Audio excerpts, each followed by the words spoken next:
یقیناً اس وقت مصروفیت کے وقت میں آپ کا یہاں سے نکل کے آنا بہت مشکل ہے، لیکن پھر بھی میں آپ کا شکریہ ادا کرتا ہوں۔ محترم بھائیوں، بزرگوں، دوستوں، در حقیقت آپ کا یہاں جمع ہونا اتنا اہم نہیں ہے اور ہمارا ٹائم اتنا اہم نہیں ہے جتنا اہم ٹائم ہمارے ان دوستوں کا ہے، بزرگوں کا ہے جو دن رات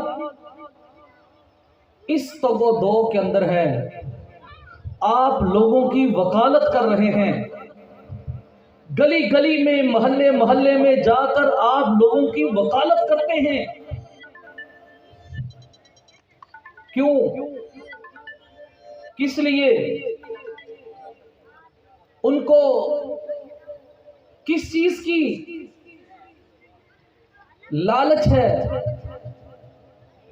معذرت کے ساتھ ہماری آج کی مجلس میں ہر ذہن کا، ہر طبقے کا، ہر سوچ کا بندہ بیٹھا ہے۔ میں دیکھ رہا ہوں بعض ہمارے سیاستدان، بعض ہمارے میڈیا سے تعلق رکھنے والے، بعض ہمارے علماء کرام، بعض عام مزدور طبقہ اس جگہ پر بیٹھے ہوئے ہیں۔ لیکن میں ایک وضاحت کرنا چاہتا ہوں، آج ہر بندہ جو تگدو کرتا ہے اس کی ایک سوچ ہے، فکر ہے۔ اگر کوئی ایم این اے یا پھر ایم پی اے اپنے علاقے میں تگدو کرے گا، سب سے پہلی بات اس کی سوچ ہوگی اجر ملے گا، ثواب ملے گا۔ اس کے بعد 5 سال بعد جب ووٹنگ کا سلسلہ ہوگا تو مجھے ووٹ پڑیں گے۔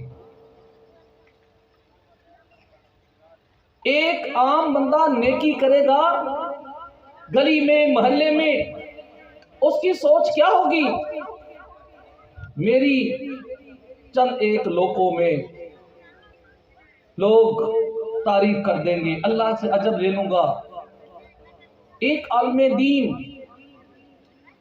جب دن رات محنت کرتا ہے، اس کی سوچ میں یہ ہوتی ہے کہ میں جن لوگوں کے لیے کام کر رہا ہوں، جن لوگوں کے لیے محنت کرتا ہوں، جن لوگوں کے لیے تگ و دو کر رہا ہوں، گلی میں، محلے میں، بازاروں میں، میری دن رات ایک ہے۔ دن کئی دن بلوچستان میں، تھرپارکر میں، کے پی کے اندر، سکردو میں، گلگت میں، بلتستان میں، ان علاقوں کے اندر جو تگ و دو کر رہے ہوتے ہیں، ان کی سوچ، ان کی فکر صرف ایک ہوتی ہے، ان کا ذہن ایک ہوتا ہے، ان کی سوچ ایک ہوتی ہے۔ یہ جتنے میرے بندے ہیں، دوست ہیں، بھائی ہیں، بچے ہیں، بزرگ ہیں، ان کے سامنے میں اپنا کردار پیش کر سکوں، میں اپنا کردار پیش کر سکوں، میں کچھ کر سکوں، اور ان کے ذہنوں کے اندر ایک دین کا، اسلام کا، قرآن کا، دین کا ایک امیج بیٹھ جائے، رزلٹ نتیجتاً جو بے نماز ہے نمازی پڑھے، جو قرآن کی تعلیم حاصل نہیں کرتے قرآن پڑھے۔ سبب، وجہ، ان ساری باتوں کے پیچھے اللہ تعالی قیامت کے دن گناہوں کو معاف کر کے میرے بھائیوں کو، میرے بزرگوں کو، میرے بچوں کو نماز پڑھ کے گناہوں کی معافی ہو، اور جب موت آئے تو جنت کے اندر یہ بندے چلے جائیں۔ اب یہ ایک سوچ ہے، اگر کسی عالم دین کی یہ سوچ نہیں ہے تو وہ غلط سوچ ہے. کیوں؟ کس لیے؟ اللہ کے نبی صلی اللہ علیہ وسلم فرماتے ہیں العلماء ورثۃ الانبیاء. انبیاء ان کا کام تھا دعوت دینا، تبلیغ کرنا. آسمان سے جو ہدایت اللہ کی طرف سے آتی تھی اس ہدایت کو لوگوں تک پہنچانا، لوگوں کے سامنے رکھنا، گلی گلی میں، محلے محلے میں، نگر نگر میں، شہروں شہروں میں لوگوں کے اندر گھوم کر ان کے اندر جا کر ایک بات کی دعوت دینا کہ لوگوں چھوڑ دو ان ساری چیزوں کو. اللہ نے جس مقصد کے لیے پیدا کیا ہے اس کے لیے محنت کرو، دن رات محنت کرو، کوشش کرو. یہ کام تھا انبیاء کا.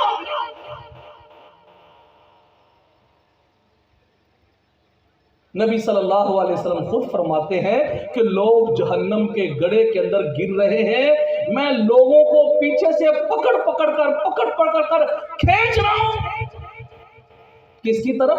جنت کی طرف. العلماء ورثۃ الانبیاء. جو انبیاء اپنا کام کر رہے تھے، دعوت دے رہے تھے، لوگوں کو سمجھا رہے تھے، لوگوں کے سامنے اپنی باتوں کو رکھا ہوا تھا، جس نبی نے جس جگہ پر اپنی دعوت کو پھیلایا وہ رکی.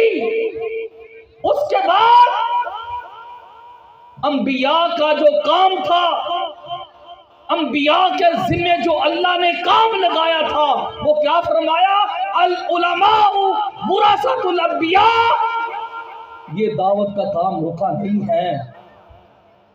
اب وہی کام جو انبیاء کرتے تھے اس کے وارث علماء ہیں.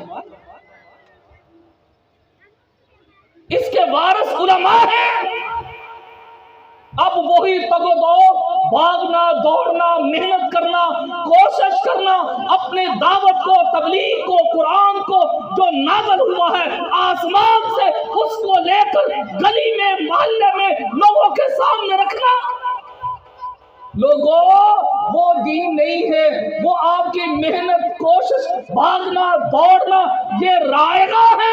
یہ ہے اصل دین جس کی بقا کے لیے نبی علیہ السلام اس دنیا پہ آئے تھے. انہوں نے بھی یہی دعوت دی تھی کہ لوگوں اللہ کے لیے اپنے آپ کو جھکا دو.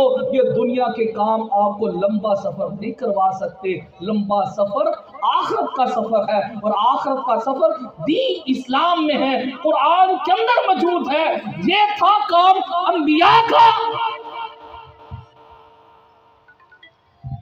بھائیوں،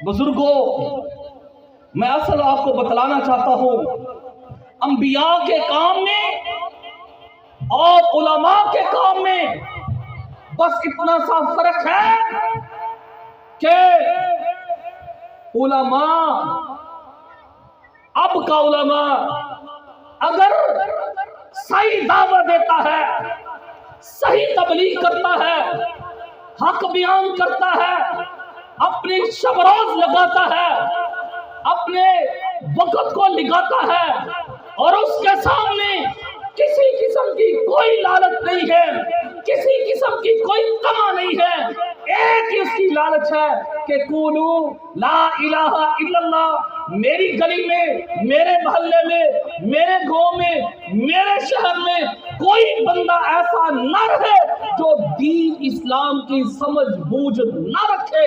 جو نہیں رکھتا اس کے لیے محنت کرتا ہے، وہ بھاگتا ہے، وہ دوڑتا ہے، اس کو صبح بھی کہتا ہے، وہ شام بھی کہتا ہے، اس کے بچوں کو بھی نصیحت کرتا ہے، اس کو خود بھی نصیحت کرتا ہے. دین کے مختلف طریقوں کے ساتھ، اسلام کے مختلف بات کے ساتھ، اسلام کے انبیاء کے بتلائے ہوئے مختلف طریقے کے ساتھ اس کے سامنے دعوت رکھتا ہے. اور صرف دعوت بیان کرنے کا نام نہیں ہے، دعوت اسوہ ہے، کسوٹی ہے، نمونہ ہے جو انبیاء نے بیان کیا تھا. اپنے کردار سے، اپنے قول سے، اپنے فعل سے وہی کام آج انبیاء کا، علماء کرام کے ذمہ ہے۔ تو میں اپنے آنے والے معزز مہمانوں کو خوش آمدید کہتا ہوں۔ اہلاً سہلاً مرحبا، آپ تشریف رکھیں، بیٹھیں، آپ بیٹھے رہے، اپنی جگہ پر بیٹھیں۔ ابھی آپ کے سامنے ہی وہ خطاب شروع ہوگا۔ میں اپنے آنے والے معزز مہمانوں کو، محترم جناب حافظ عبدالرؤف صاحب کو اور تمام ٹیم کو، محترم جناب ابو حرارہ صاحب کو، سب کو خوش آمدید کہتا ہوں۔ اہلاً و سہلاً و مرحبا، آئیں اپنے خیالات کا اظہار فرمائیں۔